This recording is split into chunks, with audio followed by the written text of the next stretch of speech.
దేవుని పరిశుద్ధ నామమునకు మహిమ కలుగును గాక. ప్రభునందు ప్రియమైన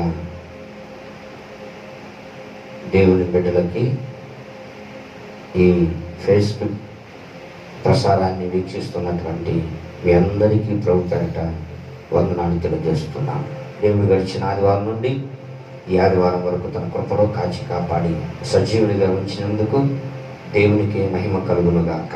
ఈ యొక్క సమయంలో ఆదివారపు ఆరాధనను ప్రార్థన చేసుకొని ఈ ఆదివారపు ఆరాధనను ప్రారంభించుకుందాం. దయచేసి అందరూ తలలు వంచి కలుమూసినట్లయితే ప్రార్థన చేసుకొని ఈ కొడుకును ప్రారంభించుకుందాం. దయగలిగిన మా తండ్రి, దయాళుడవు, సర్వోన్నతుడవు, సర్వశక్తిమంతుడవు, స్తుతులకు కారణభూతుడవు నాయన, నిన్న నేడు ఒకే రీతిగా దేవుడవు యేసయ్య, అబ్రహాం దేవుడు, ఇస్సాకు దేవుడు, యాకోబు దేవుడు. ప్రభువా, గడిచిన ఆదివారం నుండి ఈ ఆదివారం వరకు నీ ఉచితమైనటువంటి కృపలో కాచి కాపాడి భద్రపరిచి సజీవుడిగా ఉంచి మరి యొక్క ఆదివార సమయంలో ప్రభువా నీ సన్నిధిని మీరు మాకు ఇచ్చిన విధానం బట్టి నీకు స్తోత్రం తెలుస్తున్నాం. ఈరోజు జరుగుతున్నటువంటి ఆదివార ఆరాధనను మహిమకరంగా ఆశీర్వాదకరంగా మీరు జరిగించమని ప్రార్థన చేస్తున్నాం. ఈ యొక్క ప్రసారాన్ని వీక్షిస్తున్నటువంటి ప్రతి బిడ్డలను మీరు జ్ఞాపకం చేసుకోండి, దీవించి ఆశీర్వదించండి. ఘనతమైన ప్రభావాలు మీరే పొందమని యేసు నామములో అడిగి వేడుకొని ప్రార్థన చేస్తున్నాం తండ్రి, ఆమేన్. ఈ యొక్క సమయంలో ప్రత్యేకమైన పాట పాడి ప్రభునామాన్ని మహిమపరచుదాం.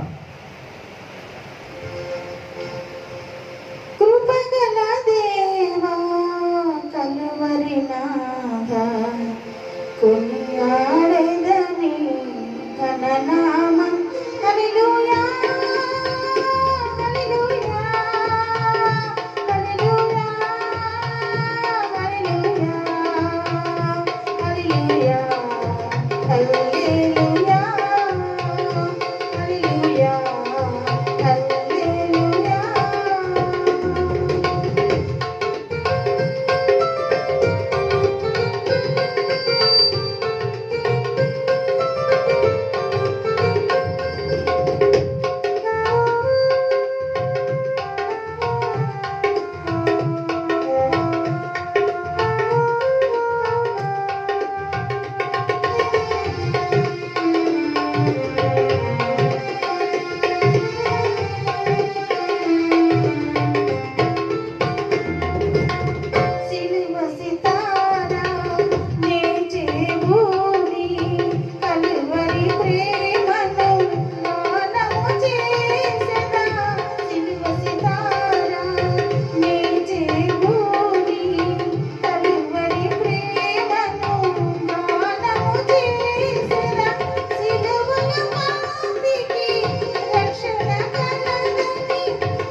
గాక.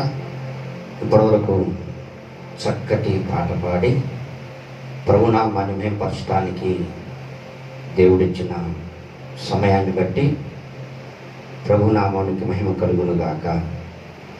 నిజంగా మన దేవుడు కృప కలిగిన దేవుడు. ఆయన కృప ద్వారానే మనం రక్షించబడి ఉన్నాం. ఆయన కృప ద్వారానే మనము సజీవులుగా ఉన్నాం. ఆయన కృపను వర్ణిస్తూ పాడినటువంటి పాటను బట్టి ప్రభునామమునకు మహిమ కలుగును గాక. ఈ యొక్క సమయంలో కొద్ది నిమిషాలు అందరూ కూడా వాక్యాన్ని మనం ధ్యానం చేద్దాం. బైబిల్ గ్రంథంలో మనం గమనించినట్లయితే ఈ యొక్క దినాల్లో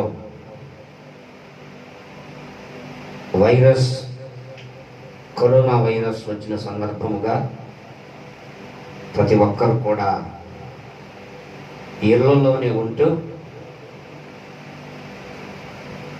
ఈ సమయాన్ని ఎలా టైంపాస్ చేయాలని అనేక మంది రకరకాలుగా ఎన్నెన్నో ప్రయత్నాలు చేస్తూ ఎన్నెన్నో పనులు చేస్తున్నారు. ఇంకా కొంతమంది వ్యర్థమైనటువంటి ఆలోచనలు చేస్తూ ఉన్నారు. నీవు చేసే ఆలోచన దేవునికి దీవెనకరముగా, నీకు దీవెనకరముగా, దేవునికి మహిమకరముగా, దేవుడు మెచ్చే ఆలోచనగా నీ ఆలోచనలు ఉండాలి. వాస్తవంగా ఖాళీగా ఉంటే అనేకమైనటువంటి ఆలోచనలు వస్తాయి, వాస్తవమే. కానీ వాటన్నిటిని మనము జయించాలంటే ఈ ఖాళీ సమయంలో మనం సమయమును పోనివ్వక సద్వినియోగం చేసుకొనొచ్చు. అజ్ఞానుల వలె కాక జ్ఞానుల వలె మనం ఉండాలని బైబిల్ చెప్తుంది. వాక్యంలో మనం గమనించినట్లయితే కీర్తనలు రాసిన గ్రంథం 1వ అధ్యాయము 1వ వాక్యం మనం చదువుకుందాం. దుష్టుల ఆలోచన చొప్పున నడువక పాపుల మార్గమున నిలువక అపహాసకులు కూర్చుండు చోటను కూర్చుండక యెహోవా ధర్మశాస్త్రమునందు ఆనందించుచు దివారాత్రము దానిని ధ్యానించువాడు ధన్యుడు. చాలండి. ఇక్కడ మనం గమనించినట్లయితే దుష్టుల ఆలోచన, రెండవ మాట పాపుల మార్గము, మూడవ మాట అపహాసకులు కూర్చుండు చోటు. ఈ 3 మాటల గురించి మనం ధ్యానం చేయడానికి చాలా శ్రమపడుతుంది కనుక ఒక్క మాట గురించి మనం ధ్యానం చేద్దాం. మొట్టమొదటి మాట మనం గమనించినట్లయితే దుష్టుల ఆలోచన చొప్పున నడువక. నీవు దుష్టుల ఆలోచన చొప్పున నడవక, పాపుల మార్గములో నీవు నిలవక, అపహాసకులు కూర్చుండు చోటను నీవు కూర్చుండక, ఖాళీగా సమయం ఉందని నీవు దుష్టుల ఆలోచన ప్రకారముగా నీవు వెళ్ళకూడదు. దుష్టులు ఆలోచన చేసినట్లుగా నువ్వు ఆలోచన చేయకూడదు. ఖాళీగా ఉన్నానని చెప్పేసి పాపుల మార్గంలో నువ్వు నడవకూడదు. పని లేదు కదా, ఖాళీ లేదని చెప్పేసి ముసలమ్మ ముచ్చట్లాడే వాళ్ళ దగ్గర కూర్చొని నీ సమయాన్ని వ్యర్థం చేయకూడదు. ప్రియమైన దేవుని బిడ్డలారా, అలా ఉండక నీవు దేవుని యొక్క ధర్మశాస్త్రమును ధ్యానించాలని బైబిల్ చెప్తుంది. ఇక్కడ మనం గమనించినట్లయితే దుష్టుల ఆలోచన, నీవు దుష్టుల ఆలోచన ప్రకారముగా నీవు ఆలోచన చేయకూడదు. వారి ఆలోచన ప్రకారముగా నీవు వెళ్ళకూడదు. దుష్టులు చెప్పినట్లుగా నీవు ఆలోచన చెయ్యకూడదు. ఇంతకీ ఎవరండి ఆ దుష్టులు? ఎక్కడుంటారు ఆ దుష్టులు? ఎవరు వారు అనే విషయాన్ని మనం చూసినట్లయితే అపవాదికి ఒక పేరుంది. చాలా పేర్లు ఉన్నాయి. ఒకటి, వాడు అపవాది, వాడు సాతాను, వాడు దుష్టుడు, వాడు దేవునికి శత్రువు అని బైబిల్ చెప్తుంది. నీలో నుండి వచ్చే ప్రతి ఆలోచన, నువ్వు చేసే ప్రతి ఆలోచన వాక్యానుసారముగా లేదంటే అది దుష్టుల నుండి కలిగిన ఆలోచనని నీవు గ్రహించాలి. మానవుని హృదయంలో అనేకమైనటువంటి ఆలోచనలు వస్తాయని పరిశుద్ధ గ్రంథం చెప్తూ ఉంది. ప్రియమైన దేవుని బిడ్డలారా, నీ ఆలోచనను బట్టి నీకు ఆశీర్వాదం ఉంటుంది. నీ ఆలోచనను బట్టి నీవు ఆధ్యాత్మిక జీవితం అభివృద్ధి కలుగుతుంది. నీ ఆలోచన ఎలాంటి ఆలోచన ఉండకూడదు అంటే దుష్టుల ఆలోచన నీవు చేయకూడదు. దుష్టుల ఆలోచన చొప్పున నీవు నడవకూడదు. దుష్టులు అంటారు, అరే రా దొంగతనానికి వెళ్దాం, అరే రా పేకాడికి వెళ్దాం, అరే రా మోసం చేయడానికి వెళ్దాం, అరే రా అన్యాయం చేయడానికి వెళ్దాం అని ఈ యొక్క ఖాళీ సమయంలో వ్యర్థమైనటువంటి ఆలోచనలను నీకు కలుగజేసి, నాతో వస్తే నీవు బాగా సంపాదిస్తావు, నాతో వస్తే బాగా డబ్బు నువ్వు వెనకేసుకుంటావు, నాతో వస్తే అన్ని రకాలుగా నువ్వు బాగుపడతావని వ్యర్థమైనటువంటి మార్గాలతో అక్రమ సంపాదన కొరకు పరిగెత్తుదామని దుష్టుడు ఆలోచన చెప్తాడు. ఆ ఆలోచన ప్రకారముగా నీవు వెళ్ళకూడదని బైబిల్ చెప్తుంది. ప్రియమైన దేవుని బిడ్డలారా, పరిశుద్ధ గ్రంథంలో మనం గమనించినట్లయితే ప్రియమైన దేవుని బిడ్డలారా, దుష్టుల ఆలోచన నీకు రాకూడదు. వారి ఆలోచన ప్రకారంగా నువ్వు వెళ్ళకూడదు. దుష్టుల ఆలోచన ఎప్పుడు కూడా సంఘానికి వ్యతిరేకంగా ఉంటుంది. దుష్టుల ఆలోచన ఎప్పుడు కూడా దేవునికి వ్యతిరేకంగా ఉంటాయి. దుష్టుల ఆలోచనలు ఎప్పుడు కూడా సేవకులకు వ్యతిరేకంగా ఉంటాయి. అదే దేవుని ఆలోచన అయితే వాక్యానుసారంగా ఉంటుంది. దేవుని ఆలోచన అయితే సంఘానికి అనుకూలంగా ఉంటాయి. దేవుని ఆలోచన అయితే సేవకులకు అనుకూలమైనటువంటి ఆలోచన ఉంటుంది. ప్రియమైన దేవుని బిడ్డ, నీవు ఎలాంటి ఆలోచన చేస్తున్నావు? ఎవరి ఆలోచన చొప్పున, ఎవరి ఆలోచన ప్రకారంగా నువ్వు నడుస్తున్నావు? జాగ్రత్త. నీ ఆలోచన వాక్యానుసారమై ఉండాలి. నీ ఆలోచన దుష్టుల ఆలోచన చొప్పున కాకుండా వాక్యానుసారమైన ఆలోచన నువ్వు చేసినట్లయితే నీవు ఆశీర్వదించబడతావు. బైబిల్లో మనం కొంతమందిని మనం గమనించినట్లయితే వారు దుష్టుల ఆలోచన చొప్పున వారు నడిచినట్లుగా బైబిల్లో మనం చూస్తున్నాం. చాలా మందికి మంచి ఆలోచన రాదు. చాలా మందికి మంచి గురించినటువంటి ఆలోచన రాదు. ఎప్పుడు కూడా దుష్టుల ఆలోచనే హృదయంలోనికి వస్తుంది. దాన్ని వారు చేస్తారు, వారు మాట్లాడుకుంటారు. మంచి ఎప్పుడు కూడా కొంతమంది మాట్లాడరు. గల కారణం ఏంటంటే వారు దుష్టుల సంబంధి అని బైబిల్లో మనం చూస్తున్నాం. ఇక మనం బైబిల్లో కొన్ని విషయాలు మనం గమనించినట్లయితే సంఖ్యాకాండము 16వ అధ్యాయము 41, 42 వాక్యాలు చూడుదాం. మరునాడు ఇశ్రాయేలీయుల సర్వ సమాజము మోషే అహరోనులకు విరోధముగా సణుగుచు మీరు యెహోవా ప్రజలను చంపితిరని చెప్పి సమాజము మోషే అహరోనులకు విరోధముగా కూడెను. ఇక్కడ మనం గమనించినట్లయితే మోషే అహరోనులకి ఇశ్రాయేలీయులు వారిలో ఉన్నటువంటి కొంతమంది కోరహు, అభిరామ్ వారి సంబంధులను దేవుడి ఉగ్రతకు వారు బలి అయిపోయి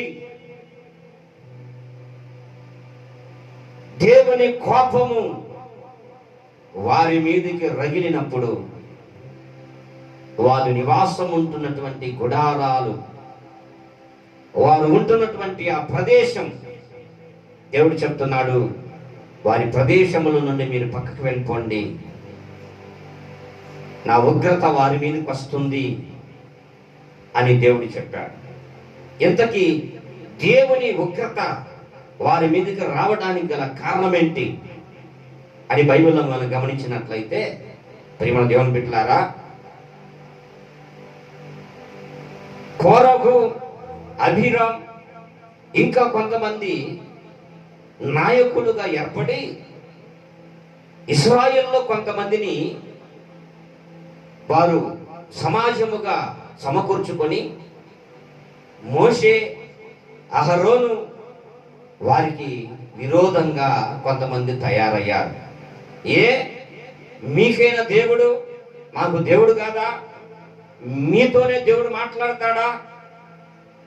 మాతో దేవుడు మాట్లాడ్డా? మీరే పెద్ద నాయకులా? మోషే ఒక నాయకుడు, అహరోను ఒక యాజకుడు, మిర్యాం ఒక ప్రవక్త, మొత్తం మీ ఇంట్లో వాళ్ళేనా? మాకు నాయకత్వం వద్దా? మాతో దేవుడు మాట్లాడ్డా అని విరోధముగా పోగయ్యి వీరందరూ కూడా కొంతమంది ఇశ్రాయేలీలు, ప్రియమైన దేవుని బిడ్డలారా, ఇశ్రాయేలుని సమాజముగా కూర్చుకొని కోరహు, అభిరామ్ కొంతమంది నాయకులను ఏర్పాటు చేసుకొని మోషేకి విరోధముగా వారు లేచారు. అప్పుడు దేవుని ఉగ్రత వారి మీదకి వచ్చింది. అప్పుడు ఏం జరిగిందంటే, ప్రియమైన దేవుని బిడ్డలారా, భూమి తన నోరు తెరచింది. అలాగే వారు పాతాళములోనికి వెళ్ళిపోయారు. అభిరాము, కోరహు వారి సంబంధులందరూ కూడా అలాగే భూమిలోనికి, పాతాళములోనికి వెళ్ళిపోయారు. గల కారణం ఏంటంటే, దేవుని సేవకులకి విరోధులు వీరు. అంటే వీరు ఆలోచన దేవునికి విరోధమైన ఆలోచన చేస్తున్నారు. సేవకులకు విరోధమైనటువంటి ఆలోచన చేస్తున్నారు. అందుకని దేవుని ఉగ్రత వారి మీదకి వచ్చింది. వారందరూ చనిపోయారు. అప్పుడు కొంతమంది ఇశ్రాయేలులు వచ్చి మోషే అహరోనులకు విరోధంగా మాట్లాడుతున్నారు. అయ్యో, ఎలా మాట్లాడాలి? అయ్యో, వారు సేవకులకి దేవునికి విరోధంగా మాట్లాడారు కాబట్టే కదా వారు చనిపోయింది. ప్రభువా, మమ్మల్ని క్షమించు ప్రభు, మేము అలా ఉండమని వీరు దేవుని సందులో ప్రార్థన చేయకుండా వీరేం చేస్తున్నారంటే విరోధంగా మాట్లాడుతున్నారు. మీరు అభిరామ్, కోరహు వారిని మీరు చంపేశారని చెప్పేసి విరోధంగా మోషే అహరోనులకు విరోధంగా మాట్లాడుతున్నారు. గమనించండి, చంపింది ఎవరండి? చంపింది ఎవరు? దేవుడు. దేవుని ఉగ్రత వలన వారు చనిపోయారు. అంటే వీరు చేసినటువంటి ఆలోచన ఎలాంటిదంటే దుష్టుల ఆలోచన. మంచోళ్ళు అయితే మంచిగా ఆలోచన చేసేవాళ్ళు, వీరు మంచోళ్ళు కాదు, దుష్టుల సంబంధులు. అదే దేవుని సంబంధులైతే దేవుని భయం ఉంటుంది. దేవుని సంబంధులైతే అయ్యో పాపం చేశారు కాబట్టే కదా వారు మరణించింది అని కొంచెమైన విచక్షణ జ్ఞానము కలిగి, దేవుని భయము కలిగి వారు ఉండేవారు. అలా మాట్లాడి ఉండేవారు కాదు. ప్రియమైన దేవుని బిడ్డలారా, ఇంత జరిగినప్పటికీ కూడా విరోధముగా మాట్లాడుతూ ఉన్నారు. అంటే వారి ఆలోచన కేవలము చెడ్డది. వారి ఆలోచన కేవలం సేవకులకు విరోధముగా మాట్లాడే ఆలోచన. వారి ఆలోచన వాక్యానికి విరోధముగా మాట్లాడే ఆలోచన. ప్రియమైన దేవుని బిడ్డ, ఆలోచన చేయి. నువ్వు సేవకులకు విరోధంగా మాట్లాడుతున్నావేమో, సంఘానికి విరోధంగా మాట్లాడుతున్నావేమో, దేవునికి వాక్యానికి విరోధముగా నువ్వు ఆలోచన చేస్తున్నావేమో. ఈ యొక్క ఉదయకాల సమయంలో నిన్ను నువ్వే పరీక్షించుకో. బైబిల్ చెప్తుంది, నా సేవకుని ముట్టినవాడు నా కనుగుడ్డును ముట్టిన వాడితో సమానం. ప్రేమను దేవుని బిడ్డలారా, వారినే దేవుడు ఎందుకు ఎన్నుకున్నాడంటే ప్రత్యేకించబడిన వారు, దేవుని కొరకు బ్రతకాలను తీర్మానం చేసుకున్నటువంటి వారు, త్యాగం కలిగిన వారు, సమర్పణ కలిగినటువంటి వారు ఎన్నుకొని ఏర్పాటు చేసుకున్నారు. ప్రేమను దేవుని బిడ్డ, ఇదిగో వారు చనిపోయేసరికి వారందరూ కూడా కొంతమంది వచ్చి విరోధంగా మాట్లాడుతున్నారు. ఏమని మాట్లాడుతున్నారంటే, మీరు సమాజంలో ఉన్నటువంటి వారిని మీరు చంపేశారు అని. ఎంత భయంకరమైనటువంటి ఆలోచన అండి, ఎంత విరోధమైనటువంటి ఆలోచన అండి. చంపింది దేవుడు కదా, మరి వీళ్ళతో మాట్లాడుతున్నారు, మీరే చంపేశారు అని. అంటే ఏ మాత్రము కూడా దైవ భయము లేని వారు, ఏ మాత్రము కూడా సేవకులంటే దేవుడంటే భయము భక్తి లేనటువంటి మంద వారు. ప్రియమైన దేవుని బిడ్డలారా, అందుకనే విరోధమైనటువంటి ఆలోచనలు వస్తున్నాయి. ఈ ఆలోచన ఎవరి ఆలోచన అంటే దుష్టుల ఆలోచన.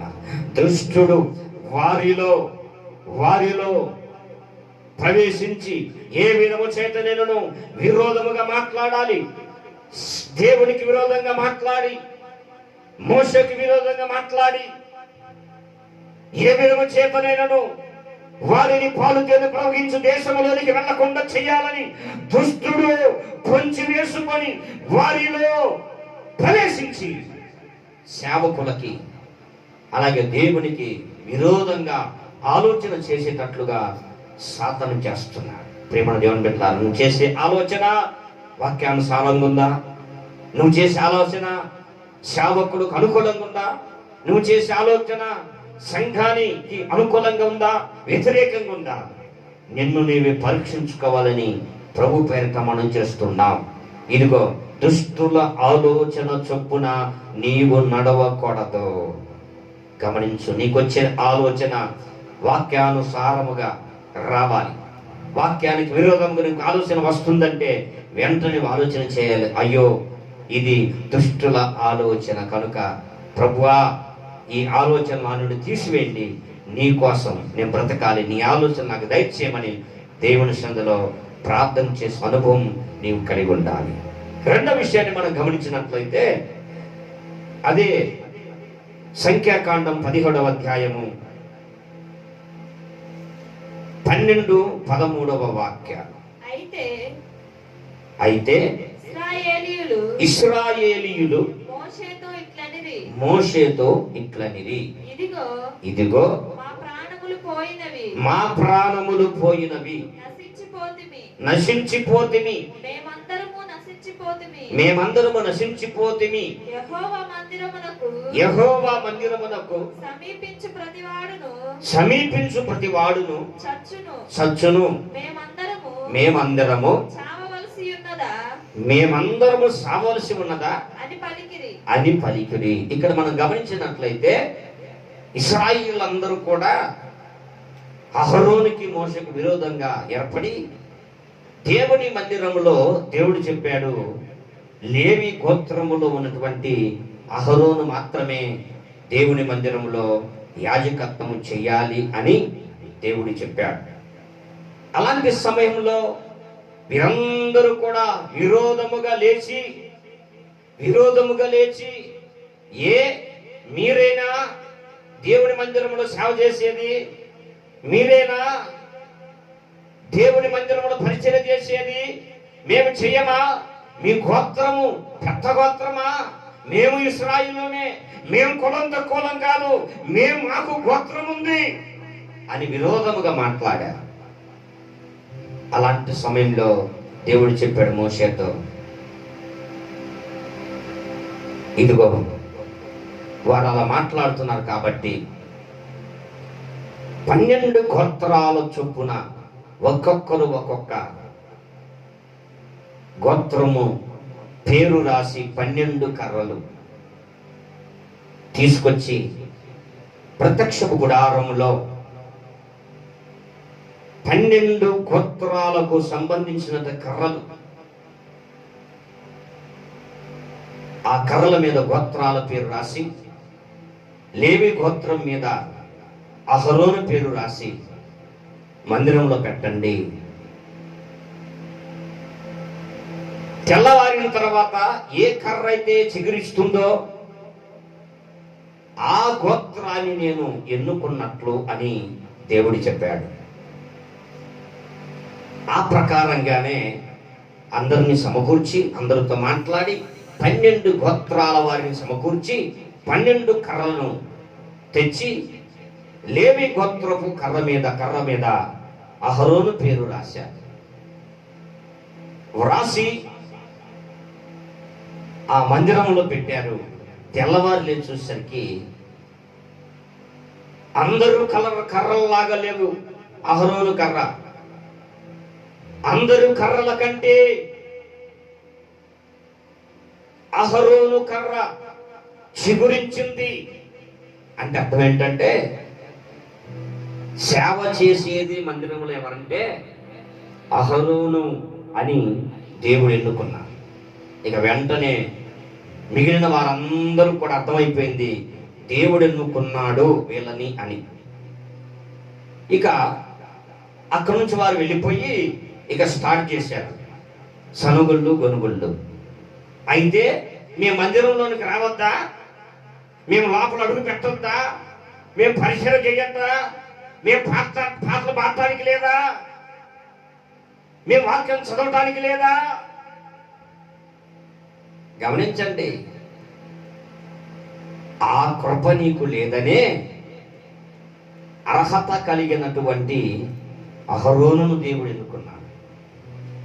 ఈనాడు చాలా మంది ప్రేమణ దేవుని బిడ్డలారా, వారే పాడాలా? వారే చెప్పాలా? వారే వాయిద్యాలు వాంచాలా? మేము వాంచకూడదా అని చాలా మంది అనుకుంటారు. మంచిదే, ఆ కృప నీకు ఉంటే మాకు ఇంకా చాలా మంచిది. 3 పాటలు పాడే వాళ్ళం, నీకు ఒక పాట ఇస్తే మాకు భారం తగ్గుద్ది కదా. ప్రేమ దేవుని బిడ్డ, ఇశ్రాయేలులందరూ కూడా విరోధముగా మోషేకు అహరోనులకు విరోధముగా పోగయి వాళ్ళు మాట్లాడుతున్నారు. ఇక మేము మందిరంలోనికి రాకూడదు కదా, మేము చచ్చిన వారితో సమానం, మేము మందిరంలోకి వస్తే మేము చచ్చిపోయినట్టే కదా అని విరోధంగా మాట్లాడుతున్నాం. చూడండి వారి ఆలోచన చూడండి. అయ్యో, దేవుడే ఎన్నుకున్నాడు కదా, ఇక మనకెందుకు? మనం చేసే పని మనం చేద్దాం, వారు చేసే పని వారు చేస్తారన్నటువంటి విచక్షణ జ్ఞానము లేనటువంటి వారు, ప్రేమ దేవుని బిడ్డలారా, కొంచెం కూడా దైవ భయము లేనటువంటి ఇశ్రాయేలీయులు, కొంచెం కూడా వాక్యానుసారముగా ఆలోచన చేయనటువంటి వారు ఇశ్రాయేలీయులు. వీరు ఎలాగ ఆలోచన చేస్తున్నారంటే దుష్టుల ఆలోచన చేస్తున్నారు తప్ప మంచి ఆలోచన వారు చేయటం లేదు. ఇంకొక విషయాన్ని చెప్పి ముగిస్తా. ఇక మనం గమనించినట్లయితే అహరోను విషయంలో వారు విరోధముగా ఆలోచన చేస్తున్నారు. గల కారణం ఏంటంటే వారికి వచ్చిన ఆలోచన దుష్టుల ఆలోచన. ఇంకొక విషయాన్ని మనం గమనించినట్లయితే దేవుడు ఆ ప్రదేశానికి వచ్చి యేసు ప్రభు వారి లోకములో సశరీరుగా జీవిస్తున్నటువంటి దినాలలో యేసు ప్రభు ఒక ప్రదేశానికి వెళ్ళి ఆ ప్రదేశానికి వెళ్ళిన తర్వాత శానాదయం పట్టినటువంటి వాడిని బాగు చేశాడు. బాగు చేస్తే వాడు బాగుపడి బట్ట కట్టి బాగా నీటుగా రెడీ అయిపోయి సెంటర్కి వెళ్ళిపోయాడు. అతను చూసిన వారందరూ ఆశ్చర్యపడ్డారు. ఏరా, ఇప్పటి వరకు ఎంతో ప్రయత్నం చేసినా మీ తల్లిదండ్రులు ప్రయత్నాలని విఫలమైపోయినాయి. అసలు ఎలా బాగుపడ్డావు? బాగున్నావు, ఎలా బాగుపడ్డావు నీవు అని అందరూ అడిగారు. ఫలాని యేసు ప్రభు బాగు చేసేటండి అని చెప్పారు.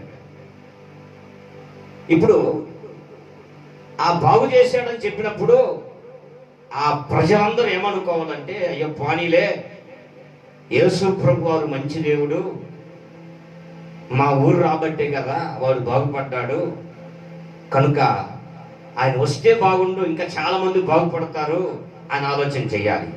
కానీ ఆ ఊర్లో ఉండే వాళ్ళు ఏం ఆలోచన చేస్తారో తెలుసా?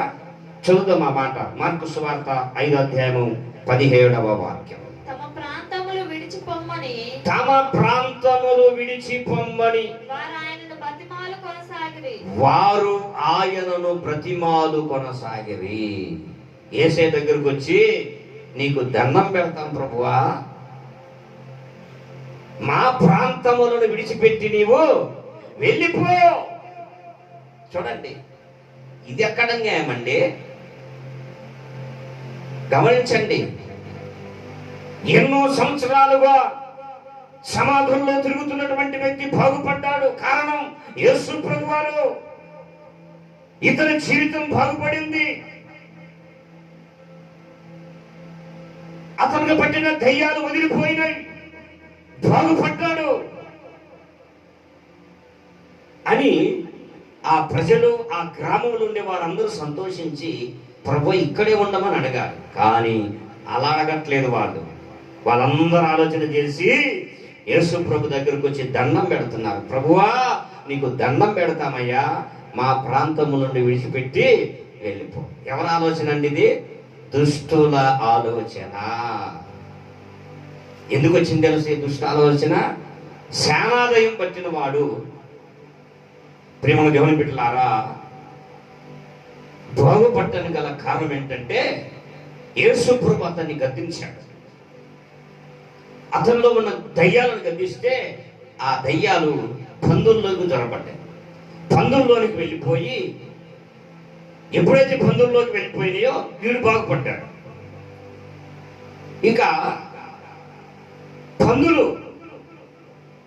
ఆ పందులు ఒకేసారిగా సముద్రంలో దూకి పందులు చచ్చిపోయినాయి. గమనించండి, ఇక దెయ్యాలు ఉండడానికి అవకాశము లేదు. దెయ్యాలు ఉండడానికి ఆ ఊర్లో అవకాశం లేదు. అందుకని దెయ్యాలు ఆలోచన చేసినాయి. ఏమని తెలుసా? ఇదిగో యేసు ప్రభు ఈ ఊర్లో ఉంటే మాకు స్థానము లేదు, కనుక ఏ విధము చేతనైనను యేసయ్యను ఈ ఊరు నుండి పంపించాలని దుష్టుడు అనగా సాతానుడు ఆలోచన చేసింది. వెంటనే ఆ పందుల్లో, ఎప్పుడైతే పందులు చచ్చిపోయినాయో ఆ పందుల్లో ఉన్నటువంటి దెయ్యాలు వచ్చి ఊరి మీద పడిపోయినాయి. ఊరి మీద పడిపోతే ప్రతి ఒక్కరిలో ఆ దెయ్యాలు ఆవరించి, ఒక్కడన్నా మంచి ఆలోచన చేస్తున్నాడా? చేయలా. అయ్యో బాగుపడ్డాలే, యేసయ్యను ఉండమనండి, ఇక్కడే ఉండండి మనండి, చాలా మంది జీవితాలు బాగుపడతాయి అని ఒక్కరు కూడా ఆలోచన చేయట్లా ఆ ప్రాంత ప్రజలు. కారణం ఏంటంటే ఈ దెయ్యాలన్నీ వెళ్ళి ఊరి మీద పడ్డాయి. ఊరిలో ఉన్నటువంటి వారందరూ యేసు ప్రభు దగ్గరకు వచ్చి, ప్రభువా, యేసయ్యా, నీకు దండం పెడతామయ్యా, మా ప్రాంతము నుండి విడిచిపెట్టి వెళ్ళిపో అంటున్నారు. గల కారణం ఏంటంటే ఈ ఆలోచన దుష్టుల ఆలోచన. ప్రేమల దేవుని బిడ్డ, నీకు వస్తున్నటువంటి ఆలోచన దుష్టుని ఆలోచన లేక దేవుని ఆలోచన అనేది నిన్ను నీవు గ్రహించుకోవాలి.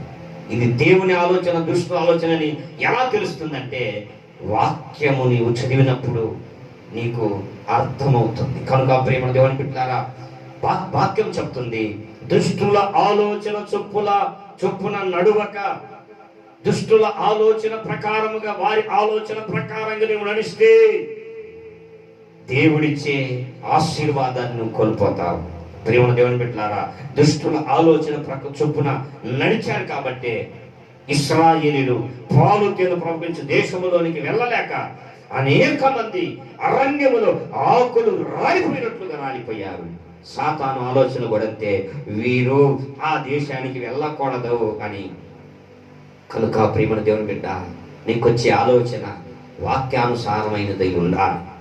కనుక నీవు దుష్టుల ఆలోచన చొప్పున నడవక, ఇదిగో పాపుల మార్గం నడవక, అపహాసకులు కూర్చుండక, యెహోవ ధర్మశాస్త్రమునందు నీవు ఆనందించుచు దివారాత్రములు దాన్ని ధ్యానించాలని బైబిల్ చెప్తుంది. కనుక ఈ యొక్క ఆదివారం సమయంలో దేవుని సన్నిధిలో వాక్యం అంటున్నటువంటి నీవు నీ జీవితంలో నీకొచ్చే ఆలోచన, ఏ ఆలోచనని గ్రహించి, దుష్టిని ఆలోచన అయితే దాన్ని జయించి దేవుని ఆలోచన ప్రకారంగా నువ్వు నడవాలని బైబిల్ చెప్తుంది. దేవుడు ఈ కొద్ది మాటలను మన వినికిడితో దీవించి ఆశీర్వదించును గాక.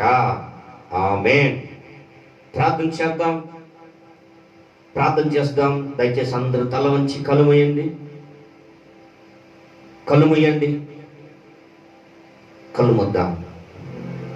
నీకు వస్తున్న ఆలోచన, ఎవరి ఆలోచనలు వస్తున్నాయి? సంఘానికి వ్యతిరేకమైన ఆలోచన వస్తున్నాయేమో, సేవకులకు విరోధమైన ఆలోచన వస్తున్నాయేమో, దేవునికి వ్యతిరేకమైన ఆలోచనలు, వాక్యానికి విరోధమైన ఆలోచనలు వస్తున్నాయేమో. ఆలోచన వస్తే ఖచ్చితంగా అది దుష్టుల ఆలోచన. కనుక ఆలోచనను జయించి దేవుని ఆలోచన ప్రకారముగా నువ్వు నడిచి ఆయన చింత జీవాన్ని నువ్వు సొంతం చేసుకోని వాక్యం చెప్తుంది. ప్రార్థన చేద్దాం. ప్రభువా, నాలో వచ్చేటువంటి యొక్క దుష్ట ఆలోచనలు జయించే శక్తిని ఈ ప్రభు దేవుని సన్నిధిలో ప్రార్థన చేద్దాం. హల్లెలూయా. స్తోత్రం నాయన. దయగలిగిన మా తండ్రి, దయాళుని నీ పాదం స్తోత్రం నాయన. ఈ యొక్క ఆదివారం సమయంలో ప్రభువా, యేసయ్య, ఇప్పటివరకు నాయన చక్కని మాటలు వినడానికి మీరు చూపిన కృపకి నీకు స్తోత్రం తెలుస్తున్నాం. ఎంతమంది అయితే ఈ యొక్క కార్యక్రమాన్ని ఫేస్బుక్ ద్వారా, యూట్యూబ్ ద్వారా వీక్షిస్తున్నారో ప్రతి బిడ్డ మీరు దీవించి ఆశీర్వదించండి.